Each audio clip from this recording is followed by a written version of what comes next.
Yes, hello everybody. Happy Friday to everyone. Welcome back to another season of OneDotAce. So for those of you who have joined us last year, thank you very much for your support. Those of you who are new, welcome. So before we begin today's session, I'd like to thank everybody for coming for today and to take a time off your busy schedule to come and join us. So before we begin, I'd just like to go through a few house rules. Because this is a webinar format, we will be using the chat box to communicate.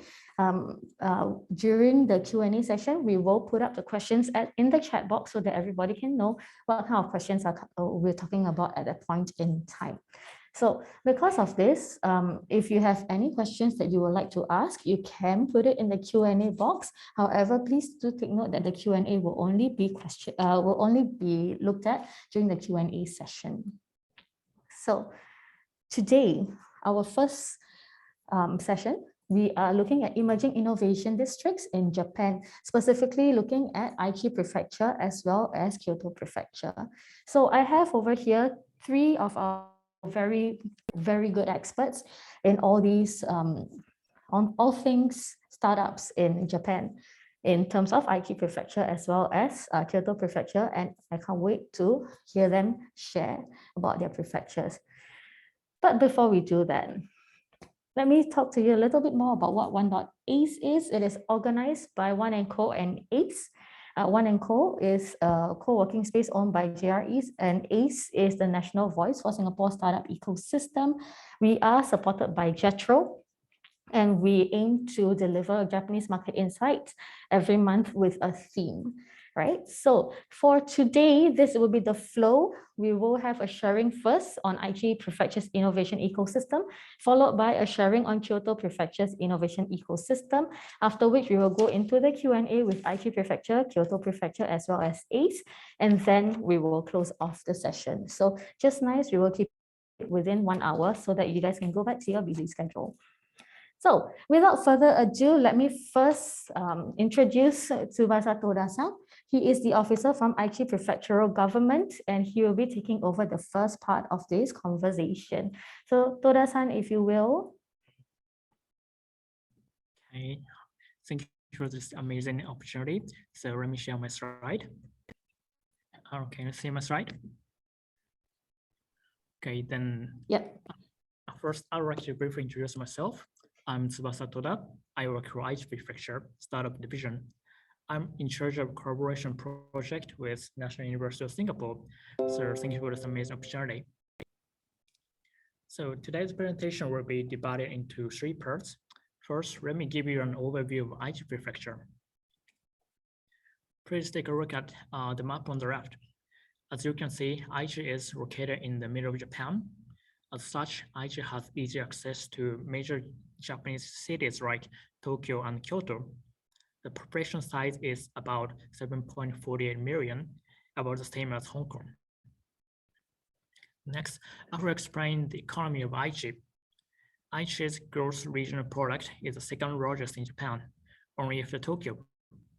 Looking at the breakdown, the manufacturing industry accounts for about 38.2% of Aichi GRP. The manufacturing industry is the main driver of Aichi's economy.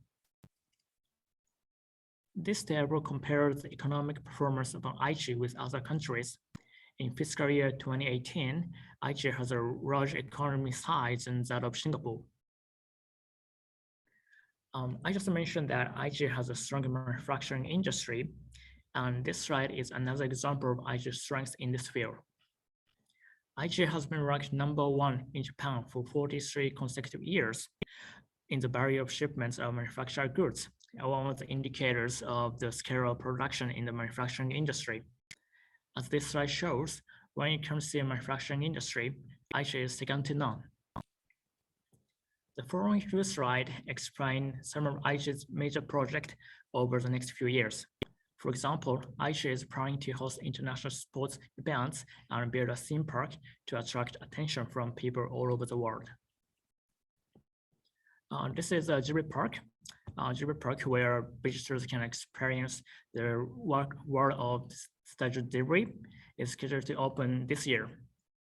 In total, there will be 5 areas, and each represents iconic Sagittarius works such as House Moving Castle. Next, new Aichi Prefectural Gymnasium, one of the largest indoor sports facilities in Japan, is scheduled to open in 2025. It will be the main venue for international sporting events Aichi will host, the 20th Asian Games. Moving on, I will explain the second part of this presentation, a unique startup ecosystem in Aichi. Aichi's startup ecosystem has three hallmarks.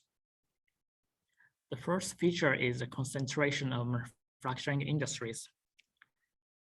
This slide lists projects and industry that Aichi has the largest market share in Japan. This list includes transportation machinery and equipment, electrical machinery and apparatus and steel. Next, for the next few slides, I will explain the details of the strengths of the manufacturing industry in Aichi. In particular, I will mention the automobile industry, the aerospace industry, and machine tools and robots industry. First, let me explain the automotive industry. There are Toyota Motor Corporation and Denso Corporation headquarters in Aichi.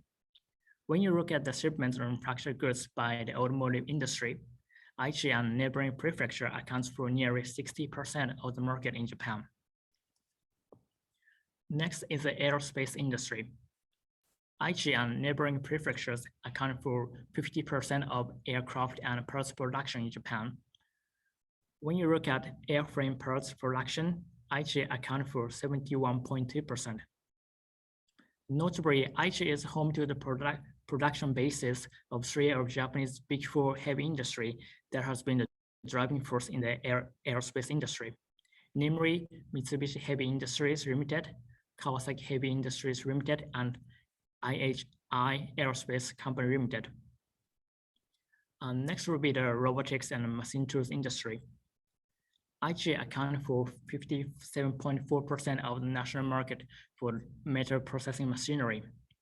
Icing on the cake, Aichi is home to the production basis of all of Japan's Big Four machine tool manufacturers: Yamazaki Mazaki Corporation, Okuma Corporation, DMG Mori Corporation Limited, and JTEC Corporation. As I have explained, there are many global players in the manufacturing industry in Japan. In Aichi, these companies are also eager to collaborate with startups. Some of the big names in startup community like Grab and Mobileye have collaborated with the corporate giants like Toyota Motor Corporation. The second feature is the global network. As you can see, Aichi has established partnerships with universities and startup supporting organizations in the United States, China, Singapore, and France. This slide describes the pitch event co-organized by National University of Singapore and Aichi. We plan to host 2 to 3 pitch events in a year. In fiscal year 2021, in total, more than 70 companies participated in these events.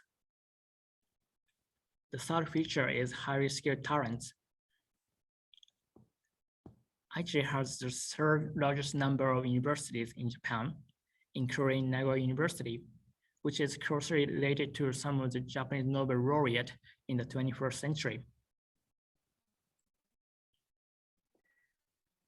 Universities in Aichi are also active in entrepreneurship education. To give you a glimpse of the excellence of highly educated Aichi entrepreneurs, one of the startups coming out of Nagoya University, Tier4, has raised more than $15 billion so far. Next, I would like to explain the third part of today's presentation, opportunities and support Aichi offers to international startups. Here is an overview of opportunities that Aichi offers to international startups. We will set up an incubation facility that supports everything from providing office space to help support international startups entering into the Japanese market. Also, we host an accelerator program and an open innovation program. Next, let me explain the biggest project we are currently doing in Aichi.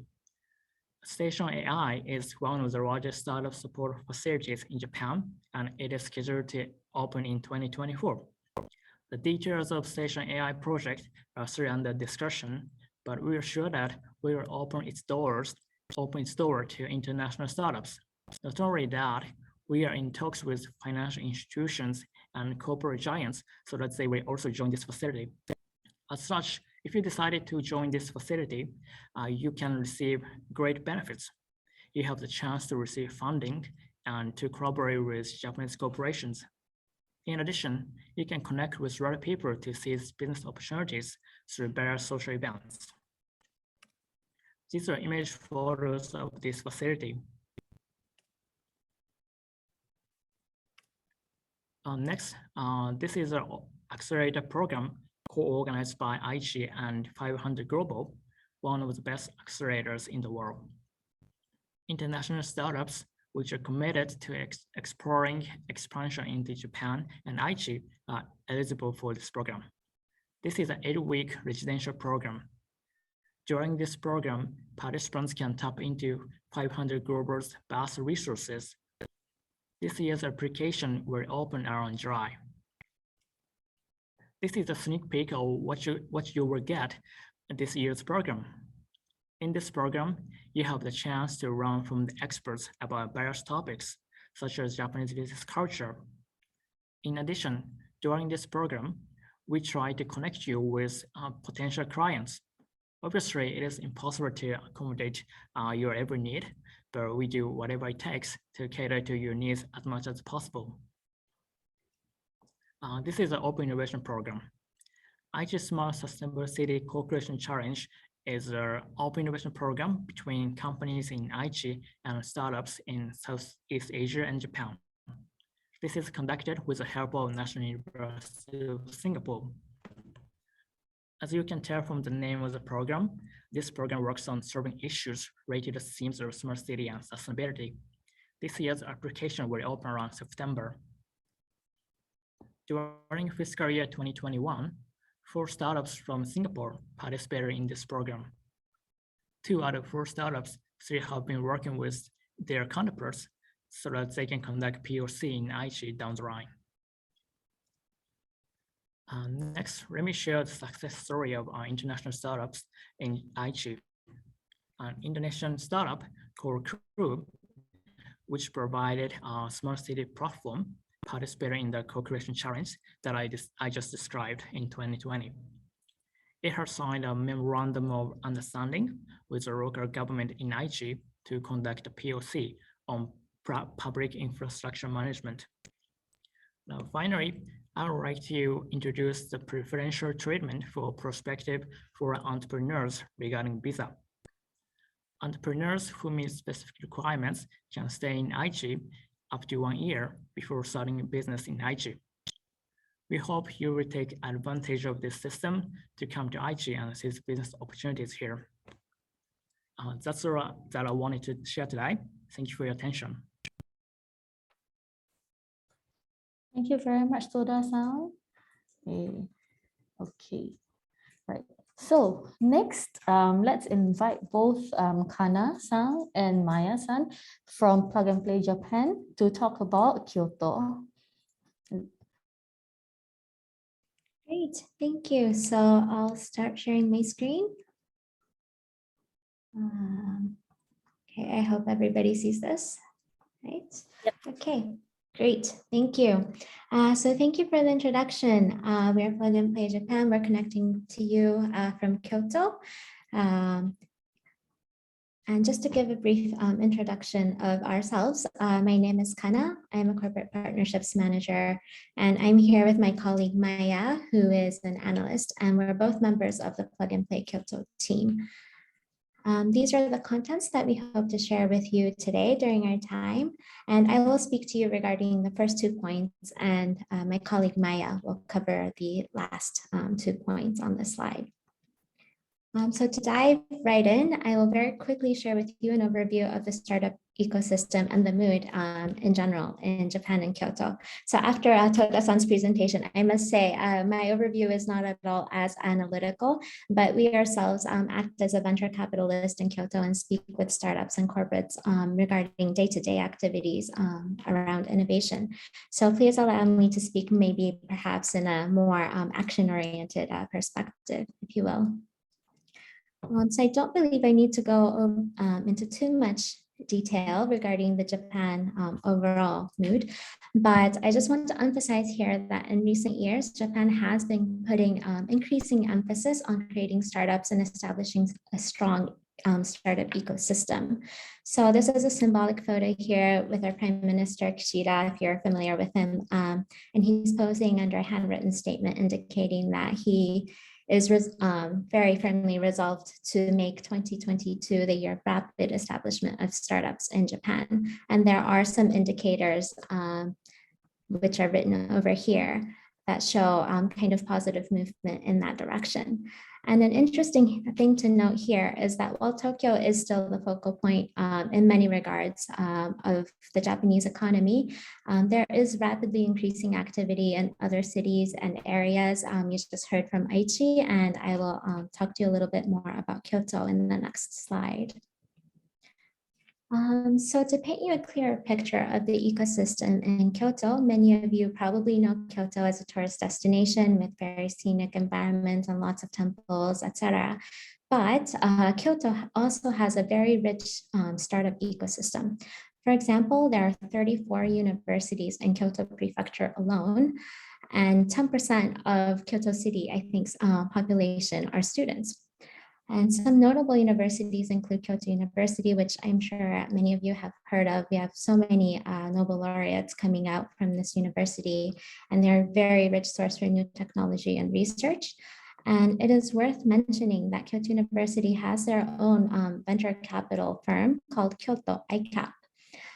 So if you're academically inclined, one option maybe worth considering is to become a part of this Kyoto University's network, and you'll be able to take advantage of their resources as they're really devoted to launching new businesses based on Kyoto University's research. And this is a nice slide over here. To move on to this quadrant here, there are also many venture capitalists, accelerators, incubators, many organizations that startups can take advantage of. Of course, Plug and Play Kyoto is in this corner and is another resource that is available to you. But to mention other institutions that may be worth your time to look up is Monozukuri Ventures and Abby's Ventures. They both have Singaporean startups in their portfolio. So if you're looking for funding from a Kyoto-based firm, please look them up and maybe contact them for more information. And what's interesting to note here is that the founder of Monozukuri Ventures is also very in very close communication with the Japanese government and the Kyoto government. And he advises on how to, I guess, grow the startup ecosystem in Kyoto. So as you can see, all of these stakeholders in Kyoto work closely, communicate closely, which is a good sign. And another key section of the ecosystem are the corporations that are located in Kyoto. These are just a few examples that I've listed here, but Kyoto is actually the home to many, many global companies. I know everybody is familiar with Nintendo, but and you may not have heard so much about Nisha or Murata, but if you have an iPhone, you're actually using Nisha screens and many components from Murata on a daily basis. This illustrates that one of the key industries in Kyoto is in advanced manufacturing and robotics. And another corporation based in Kyoto is Omron. Here, they make healthcare devices like thermometers and machines where you can measure blood pressure at home. So healthcare is another key industry in Kyoto. And I've also listed here Sanyo Chemical, as chemicals and materials are another industry that Kyoto excels in. So another point I want to emphasize here is that these companies all started as a startup, which is a significant factor within the context that many large Japanese companies come from zaibatsu, which are conglomerates formed by wealthy capitalists.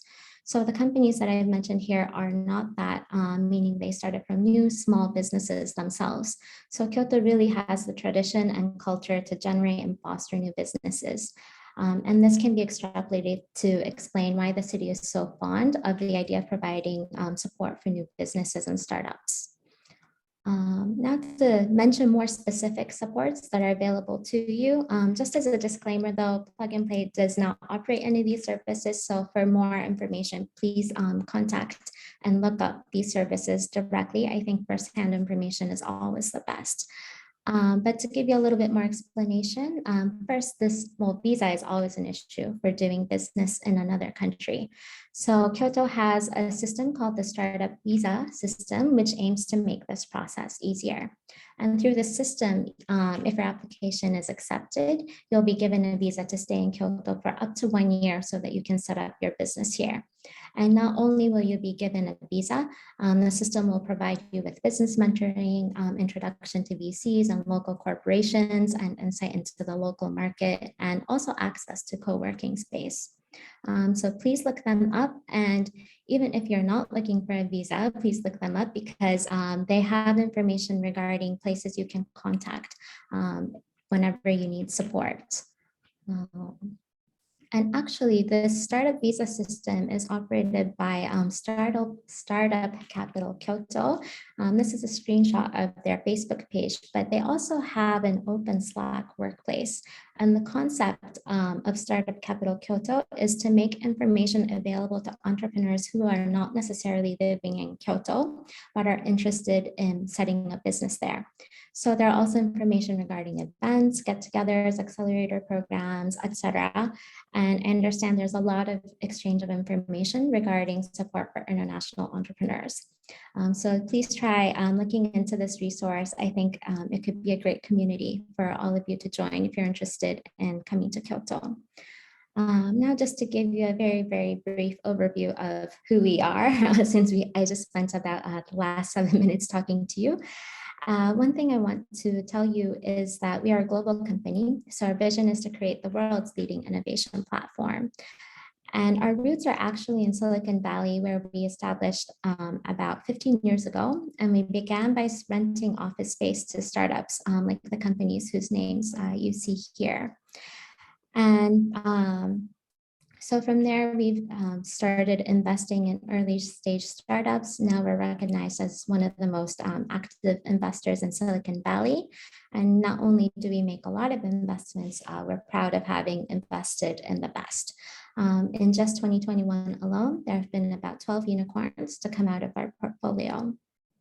And to give you a fuller idea of who we are, we're not just a VC, but we also run accelerator programs for startups and also help corporates with their open innovation initiatives.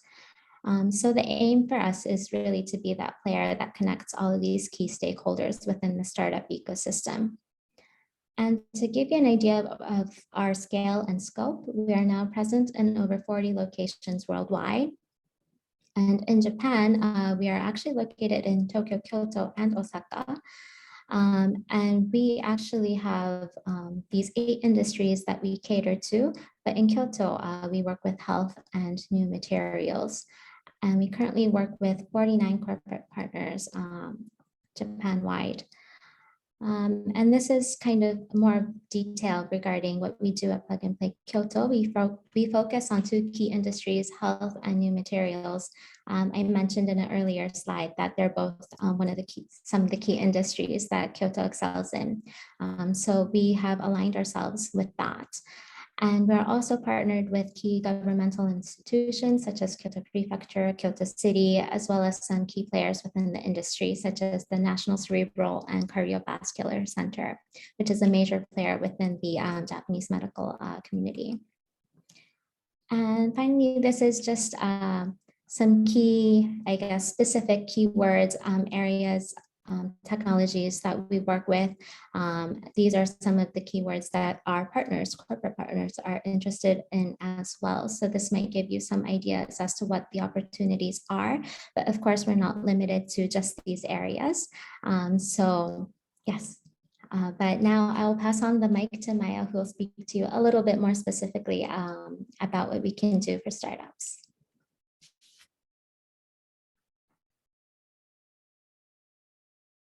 Thank you very much, Kana-san. Hello, my name is Maia, and I'm working for Plug and Play. I'm in charge of sourcing international startups. Today, sorry, my slides went wrong. Today, I would like to speak about our activities here in Japan. So our goal is to bring international startups to Japan and really facilitate the collaboration between international startups and our local partners. And of course, we invest locally in Japanese startups, and we try to take them abroad through our extensive global network of partners. And our collaboration model is really unique. We listen very careful to the needs of our partners and the needs of the startups, and we try to really bring them together in order for them to collaborate. And startups can collaborate with multiple partners and also collaborate with other startups through us.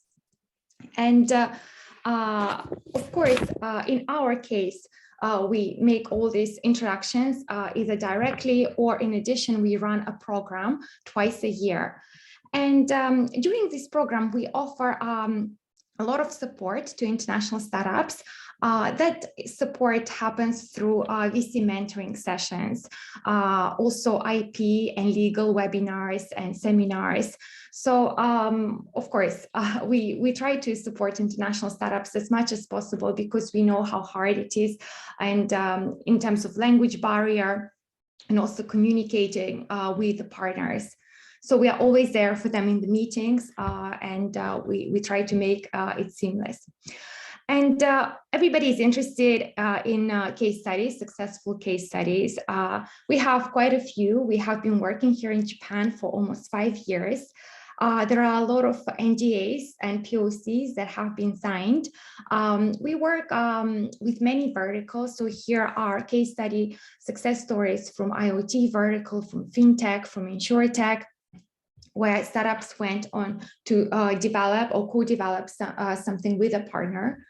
But of course, money is very important to startups. So fundraising is something that has happened. So these are not the only cases. There are many cases when startups have raised money when they participated in our program. And of course, we love Singapore, and we have worked very closely with Singapore startups, and we wanted to mention a few. Here is a fitness startup. It actually participated in a Kobe program and then was selected as Best International Startup for Plug and Play InsurTech vertical in 2019. It went on to come to Kyoto and work with our health vertical. And after that, it actually established a company in Japan. So very often they interact with new startups, and they really act as a mentor and help them, give them advice on how best to enter the Japanese market because they have done it themselves. And most recently, I personally have worked with a Singaporean health startup called Cellwave Technologies. They make cell sorting equipment, and we have had the privilege to have them in the program, and we have introduced them to numerous partners, health partners here in Japan. They will be visiting Japan soon, and in addition, we'll be visiting the offices of those corporate partners that they had discussions with. So we are always looking for great startups that we can support and bring them here in Japan, bring them to Kyoto, introduce them to our partners. So if you're interested, please don't hesitate to contact us. As I said, I am in charge of sourcing international startups, and am the direct person to speak with if you do decide to come to Kyoto.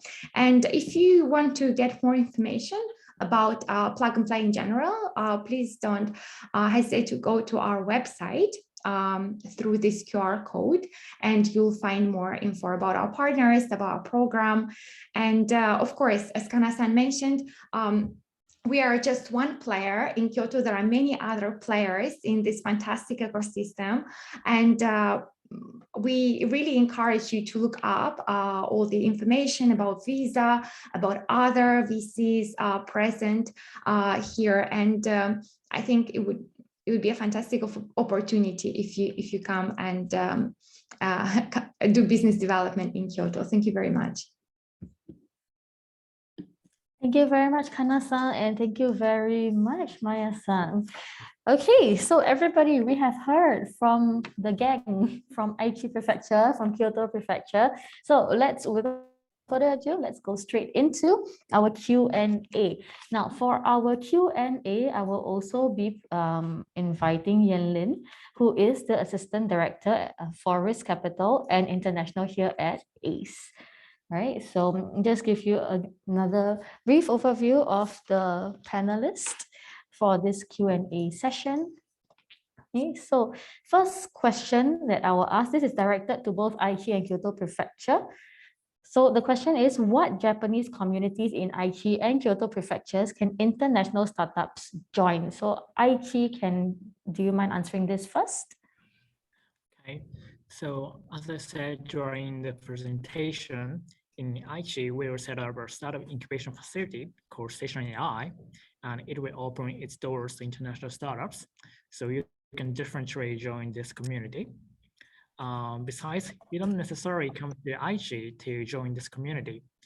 You can join this community remotely, and you can connect with people in this facility through Slack or budget events. The details of what we can offer to international startups at Station AI is still not fixed, so stay tuned for updates. Thank you very much, Toda-san. Kana-san, would you like to answer for Kyoto?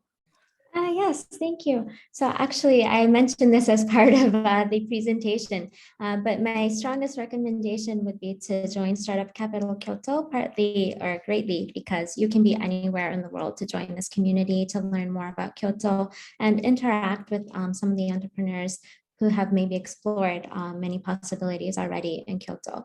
So I think this is a great platform for you to join. And I guess what's also important about to mention is that it's not only international entrepreneurs who join this platform, there are also many local people as well. So you can get information that way and learn about Kyoto before you make your flight over here.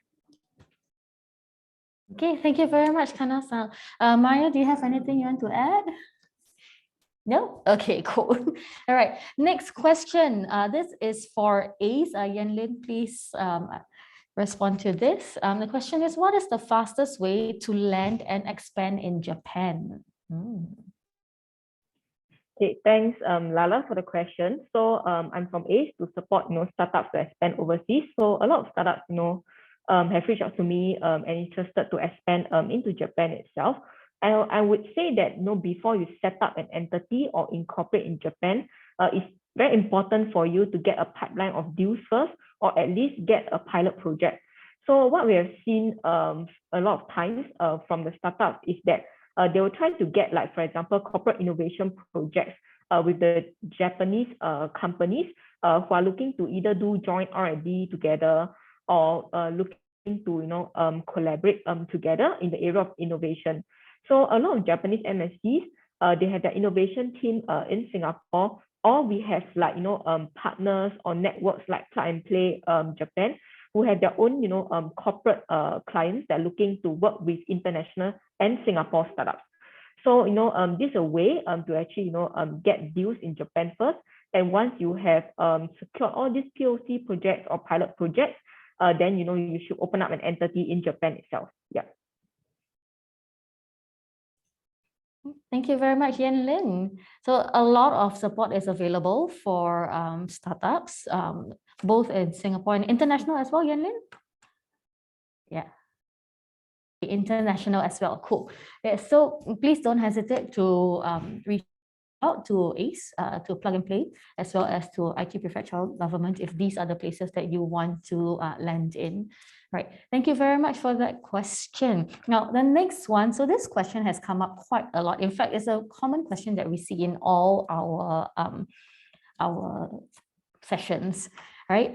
Because we have different audience members who come in for our sessions. So they always are asking this and they're always wondering about this. So I'm gonna pose this question to Kyoto first, and then I'll move on to Aichi. How do you recommend that international startups battle the language or cultural differences in getting into the Japan market? Because, you know, there's one thing you have to learn, you have to know Japanese, right? And the nuances in the Japanese culture is very different from that of the Singaporean culture, for example. Yeah, so Maia, would you like to go first for this? Yes, certainly. And as a foreigner, especially, I can tell you how hard Japanese language is. Therefore, of course, corporate partners are happy when startups can speak a little bit of Japanese, but nobody is expecting that. Usually, companies that are looking to innovate, that are looking to work with international startups, they speak English. They understand all meetings will take place in English. Therefore, they either try to bring members of the team that are fluent, or they try to bring an interpreter. And sometimes we advise the startups to, of course, be with the organization that helps them get into that meeting. So we at Plug and Play, we are always in the meetings with startups. Sometimes we help with the little nuances, how to translate, but usually we expect the corporate partners to handle it themselves. And in terms of the cultural barrier, again, the business setting in Japan is very unique. Most importantly is to be on time for all the meetings and understand that time, not just being early during the meeting, but understanding that it might take longer for progress to happen. So after the initial meeting, there might be a month or 3 months. So being patient is very important when dealing with corporate partners, because they are large corporations and they need time to make decisions, and innovation doesn't happen overnight. So I think this is the most key aspect for startups to understand, to be patient. Yes. Thank you very much, Maya-san. Yes, this is something that I have heard from last year's speakers as well. What they said was, if you expect something fast, it's not gonna happen. It's mainly because the corporations in Japan is much bigger and they have many levels to clear before a decision can be made. It's very different from that, like in a smaller place like Singapore, where things can happen a lot faster. Yeah, so that is something that I've been hearing. So everyone, please, you need a bit of patience. Yeah, for this to happen. Kana-san, do you have anything to add on? Well, not so much. I'm fully on board with Maya's response. But I guess in addition to what Maya was saying, it's always difficult to navigate that kind of situation. There's no way to navigate something you don't know. So it's important, I think, to listen if you're in contact with your VC, or if you're working in Japan through an organization like us, try to communicate with whoever understands the local culture and get their advice, I think is the easiest and perhaps the fastest way to go. Thank you very much, Kana-san. So Toda-san, do you agree? Do you disagree? What are your thoughts? I completely agree with what Maya-san said. And actually, I think Maya-san covered the essential topics, how to do business in Japan. So from Aichi, I would like to focus on what Aichi will do to support international startups to gain footings in Japan and in Aichi. So on condition that you participate in the program I mentioned during my presentation, we provide language support and support to get to know Japanese culture. So let me share the slides again. So when you participate in this accelerator program by 500 Global, you have the chance to learn the Japanese business culture here. So for the past program, Rochelle Kopp, expert of cross-cultural communication, gave a lecture on Japanese culture. And Next, in addition, meetings with potential clients are mostly conducted in English, so this might not be a problem. So moving on, when you participate in this Aichi Smart Sustainability Co-Creation Challenge, you spend 4 months discussing business plans with corporate counterparts. Meetings are also conducted mostly in English. Besides, consultants provide hands-on support for the entire process. So if you need some help, you can count on them. So in a nutshell, we provide international startups with necessary support.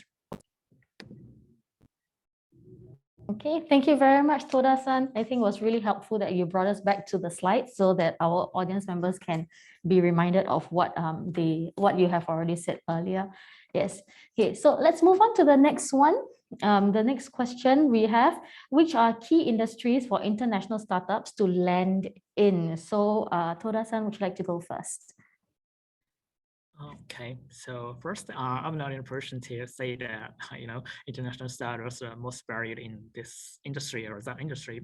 So at least in Aichi, as I mentioned during the presentation, Aichi is where manufacturing industries such as automotive, aircraft, and machine tools flourish. So if you have technology that solves issues these industries are facing, then Aichi is the place to be. For example, automobile industry has witnessed a once-in-a-lifetime transformation known as CASE or Mars. So this has posed existential threat to this industry. So as such, if you can give a helping hand for those affected by the industrial change to get through this difficult time, you might have ample opportunities to collaborate with corporations in Aichi, such as Toyota or Denso. Thank you very much, Toda-san. Let's see, Kyoto, what about you? Let's go with Kana-san then. All right, thank you. So I also mentioned this a little bit during your presentation, but maybe perhaps it's a little worth expanding a little bit more. So I mentioned that manufacturing and robotics and I think new materials and life sciences are key industries in Kyoto. So Toda-san also mentioned manufacturing, but upon reflecting on what companies exist in Kyoto, we seem to be better at maybe like the smaller precision related equipment and things like that. So we have companies like Shimadzu who make measurement instruments, precision, I'm running out of words, but they make equipment very for specific needs, industries, niche areas. We have like Nisha Screen Holdings who make, it's in the name, screens. So we have many companies that also make semiconductors and things like that. So those areas are definitely one of the strengths of Kyoto. And we also have very many life science related companies. I mentioned Omron, but Wakol, you may know them as maybe more of a lingerie maker, but they're also very keen on healthcare, especially for women. So we have many key players in those areas. Maybe Maia can expand a little bit more. You didn't mention Nintendo as well. Of course, gaming. Not so much automotive here, but textile is very big. And of course, because kimonos were made historically here in Kyoto, and we have huge textile centers. So, through new materials, actually, through our new materials vertical, we tackle most industries that are present in Kyoto. So although there are many, we put them all under new materials, which actually is sustainability and textiles and gaming and all in one. Yes. Thank you very much, Kana-san and Maia-san. Yeah, I noticed just now on your slides, you put something about you guys also doing femtech. Right. Would you care to expand on that? Because earlier Kana-san said that Wako was also looking at wellness, right? Yes. Can you expand on that, please? So femtech is an area where it's been gaining a lot of interest, partly because I don't know if you're familiar with some of the issues that Japan is facing, and low birth rate is one of them. So related to that, there are many companies trying to kind of assist with fertility testing, or kind of helping women track their cycles and helping with that whole process. And also, I think more and more companies are also interested in just keeping women healthy in general, especially during this time of COVID. Depression is, I think, an illness that is disproportionately impacts women. So there are many societal factors that are kind of pushing companies to explore femtech more and more. Thank you very much, Kana-san. Yeah, I thought that was pretty interesting, because we do start to see that people take femtech a little bit more seriously recently, in the past like 5 to 8 years. Yeah, recently there was also a study, right, for birth control, not just for women, but then they're starting trials on men as well. So it's a nice step to see that, you know,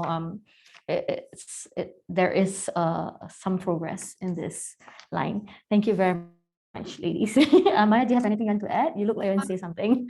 Yeah, a lot of our healthcare partners are very interested in femtech, but in addition, here in Kyoto, sometimes we have femtech events where we invite female entrepreneurs who have startups related to femtech technologies to speak about their technologies. Those are organized by Dentsu, one of our partners, and there is a lot of movement to really bringing awareness to people about femtech startups. Right. Thank you very much, Maia-san. Okay, so Kyoto ladies, we just had a question. It just came in. The question is about would e-commerce logistic platform to enable small businesses to expand regional or globally be interesting to the ecosystem? So I guess, is e-commerce something that you guys are looking at for Kyoto side? Not as we mentioned at Plug and Play, we have certain verticals. We had a vertical called brand and retail that recently went into food and beverage. However, through them, we tackle e-commerce logistic platforms, and sometimes through our new material partners, we have requests in this arena. So it is a very broad topic, and yes, it's very interesting to our partners as well. Thank you very much, Maia-san. Okay, so for everyone in the audience, don't worry if your questions are not covered during this period. At the end of this webinar, we will send you a post-event email. In this email, you will have the context of both Plug and Play Kyoto as well as Aichi Prefecture, so that you can directly post them the questions that you want to ask. Yeah, if let's say what we're going through is not in depth enough for you, so don't worry about that. We got you covered. Right. Thank you very much, everybody. Let's just move on to the next question. This one is a question for ACE. Yes. So question is, are there any government, institutional, organizational grants for ESG startups? Yep, thanks for the question. So I think on the Singapore side, yes, there are grants available for startups looking to expand, overseas. I think one such grant that all of you should have already know is the Market Readiness Assistant Grant, MRA, that is under Enterprise Singapore. So you can do a Google check to check the eligibility criteria. If I'm not wrong, grant amount is up to $25,000 for any relevant market access activities, beyond Singapore itself. And also, I think it's good to check out what the Singapore stakeholders, some of the programs, what they are running. So, for example, NUS Enterprise, for example, they run like programs with Aichi Prefecture, and I believe that might be subsidized for part of the cost as well. So yeah, these are some of the programs and grants I check out from. But for the main grant, it should be MRA grant. Yeah. Thank you very much, Yanlin. I hope that was helpful for everybody. Right. So just moving on to the next question. This question, through the course of the Q&A, it has already been answered, but I'm just going to read out the question so that those of you who were wondering, maybe you have already gotten your answer. So the question is about opportunities for healthcare companies in Japan, mainly Aichi and Kyoto Prefecture, as long as we had a question earlier on about sustainability, fashion, and textile composites. So for this one, Maya had already answered that question for the fashion part. Toda-san, does Aichi do anything regarding sustainability, fashion, and textile? Oh, actually, I'm familiar with the textile industry. So let me give you let me show what I think about sustainability and fashion industry, opportunities for sustainability fashion industry in Aichi. I may sound like a broken record, but Aichi is known for its manufacturing industry. So manufacturing industry is a resource-intensive industry, so it has a detrimental effect to the environment. So if you have the capability to lessen this detrimental effect, then you have ample chance. To give you the glimpse of what corporate giants are doing, in Toyota has been working on carbon neutral or carbon zero by producing electric cars as much as possible. So if you have strength in this kind of area, then you have the great chance.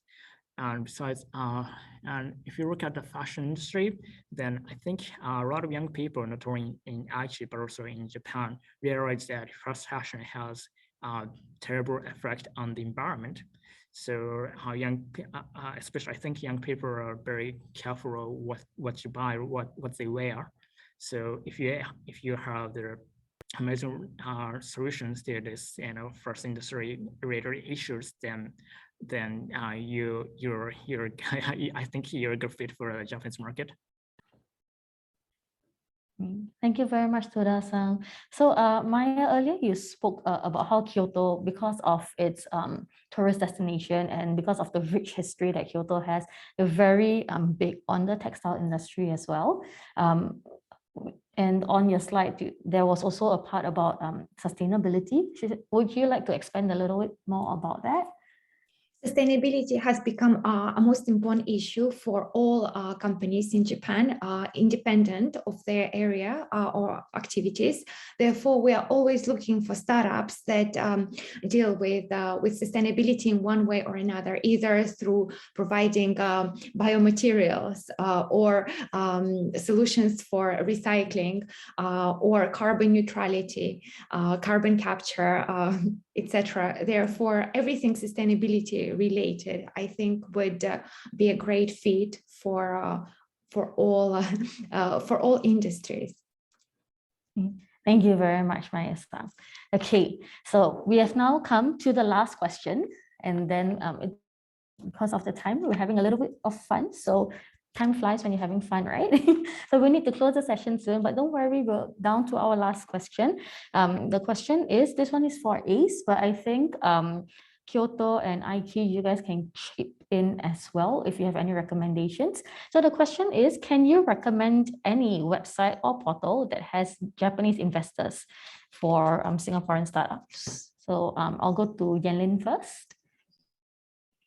Yeah, I think so. For this one, I think JETRO have a JETRO webpage have a very good list of some of the investors that you can find in Japan, and also some of the JETRO networks that you can reach out to. So please feel free to reach out to JETRO or to go to JETRO's website for the list of contacts there. Another web page that you can check out. This one is not as comprehensive as JETRO, but Enterprise Singapore Global Innovation Alliance team do work with some organizations in Japan to support Singapore startups to accelerate their business in Japan itself. So you can check that out to see who the partner is and what type of acceleration programs that they're running. Yep. Thank you very much, Yanlin. So for Kana-san, Maya-san, and Toda-san, I guess for this question, we can find out more by scanning the QR code that you guys have given us earlier, right? Yeah, cool. So for audience members, don't worry, I will include that slide into the post-event email so you won't have to go and find it again, right? So once again, we have come to the end of the whole session. Thank you so much, everybody, for joining us over here. Thank you very much, Toda-san, Kana-san, and Maia-san, for coming in to join us as our speakers. It was really lovely to have you over here. Thank you, everybody, for joining us. Before you go, please do us a small favor and please fill in this post-event survey so that we may know how we can improve our work for the next sessions to come. So once again, this is the first session of the second season of OneDotAce. We are having another session next month. This is on corporate innovation opportunities in Japan. This will happen on the 27th of May, same time, same day.